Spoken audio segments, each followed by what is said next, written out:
चेन्नई विपक्ष में दमदार प्रदर्शन कर प्ले ऑफ्स रे पहुंचला रॉयल चैलेंजर्स बैंगलोर। सूचना अनुसार आईपीएल 2024 68तम मैच रॉयल चैलेंजर्स बैंगलोर एवं चेन्नई सुपर किंग्स मध्य खेला जाइथिला। एही मैच रे चेन्नई सुपर किंग्स टॉस जीति प्रथम बोलिंग करने को निष्पत्ति नैथिला। बैंगलोर प्रथम बैटिंग करी 20 ओवर रे 5 विकेट हराई 218 रन करथिला।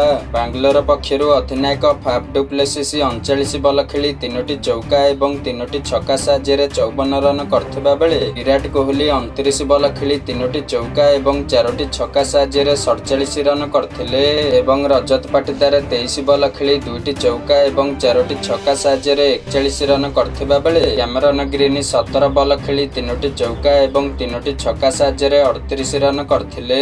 एबे चेन्नई धार्य लक्ष्यर पिछा करी 20 ओवर रे 7 विकेट हराई 191 रन करिबारे सक्षम होइथिला। चेन्नई पक्षरु रचिन रविंद्र 37 बॉल खेली 5टी चौका एवं 3टी छक्का साहाय्य 61 रन करथिबा बेले रविंद्र जाडेजा 22 बॉल खेली 3टी चौका एवं 3टी छक्का साहाय्य 42 रन करथिले एवं अजिंक्य रहाणे 22 बॉल खेली 3टी चौका एवं गोटिए छक्का साहाय्य 33 रन करथिबा बेले शेष आडकू महेंद्र सिंह धोनी 13 बॉल खेली 3टी चौका एवं गोटिए छक्का साहाय्य 25 रन करथिले मध्य चेन्नई सुपर किंग्स को 27 रन रे परास्त करथिला रॉयल चैलेंजर्स बैंगलोर। बैंगलोर पक्षरु यश दयाल 4 ओवर रे 42 रन दे 2टी विकेट नेथिले।